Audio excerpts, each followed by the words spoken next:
ಎಲ್ಲರಿಗೂ ನಮಸ್ಕಾರ. ನಾವೊಂದು ಡ್ರೀಮ್ ಡೀಲ್ ಕಂಪನಿಯಿಂದ ಸೇವಿಂಗ್ಸ್ ಇದರಲ್ಲಿ ಒಂದು ನನ್ನ ಸ್ನೇಹಿತನ ಮುಖಾಂತರ 3 ಟಿಕೆಟ್ನ ಪರ್ಚೇಸ್ ಮಾಡಿದ್ದೆ. ನನಗೆ ಇದು ಬರುತ್ತಂತ ಕನಸು ತಿಳ್ಕೊಂಡಿರಲಿಲ್ಲ. ಬಟ್ ನನ್ನ ಮಗನ ಹೆಸರಲ್ಲಿ, ಮಗಳ ಹೆಸರಲ್ಲಿ, ಮಿಸಸ್ ಹೆಸರಲ್ಲಿ ಒಂದು ಟಿಕೆಟ್ ತೊಗೊಂಡಿದ್ದೆ.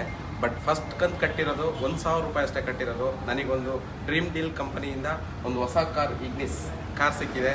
ನನಗೆ ಈ ಸಂತೋಷನ ಹೇಗೆ ಹಂಚ್ಕೊಳ್ಳೋದು ಅಂತ ಗೊತ್ತಾಗ್ತಾ ಇಲ್ಲ. ಬಟ್ ತುಂಬಾ ಖುಷಿ ಆಗ್ತಾ ಇದೆ. ಸರ್, ನೀವು ಬಾಕಿ ಇರುವಂತಹ ಗ್ರಾಹಕರಿಗೆ ಏನು ಹೇಳಲಿಕ್ಕೆ ಇಷ್ಟಪಡ್ತೀರಾ? ನೀವು ಬಾಕಿ ಇರುವ ಗ್ರಾಹಕರಿಗೆ ಏನು ಇಷ್ಟಪಡ್ತೀನಿ ಅಂದರೆ, ಈ ಡ್ರೀಮ್ ಡೀಲ್ ಅನ್ನೋ ಕಂಪನಿ ಏನಿದೆ, ಇದರಲ್ಲಿ ಯಾವುದೇ ಥರದ ಮೋಸ ಇಲ್ಲ ಅನ್ನೋದು ನನ್ನ ಮನಸ್ಸಿಗೆ ಬಂದಿದೆ. ಇದ್ರ ಬಗ್ಗೆ ಏನೂ ಗೊತ್ತಿರಲಿಲ್ಲ. ಬಟ್ ನಾನು ತಗೊಂಡ್ಮೇಲೆ, ನನಗೆ ಪ್ರೈಸ್ ಬಂದಮೇಲೆ ನಾನು ಏನು ತಗೊಂಡಿದ್ದೀನಿ ಅದ್ರ ಬಗ್ಗೆ ನನಗೆ ತುಂಬಾ ಕಾನ್ಫಿಡೆನ್ಸ್ ಇದೆ. ಡ್ರೀಮ್ ಡೀಲ್ ಕಂಪನಿ ಬಗ್ಗೆ ನನಗೆ ತುಂಬಾ ಹೋಪ್ ಇದೆ. ತುಂಬ ಥ್ಯಾಂಕ್ಸ್. ಮತ್ತು ಉಳಿದ ಗ್ರಾಹಕರಾಗಲಿ, ಅವ್ರು ತಗೊಂಡಿರೋರಾಗಲಿ ಇನ್ನೂ 4 ಜನ ಕೇಳಿ ಅವರಿಗೂ ಒಳ್ಳೆಯದಾಗಿದೆ ಅಷ್ಟೇ. Thank you sir.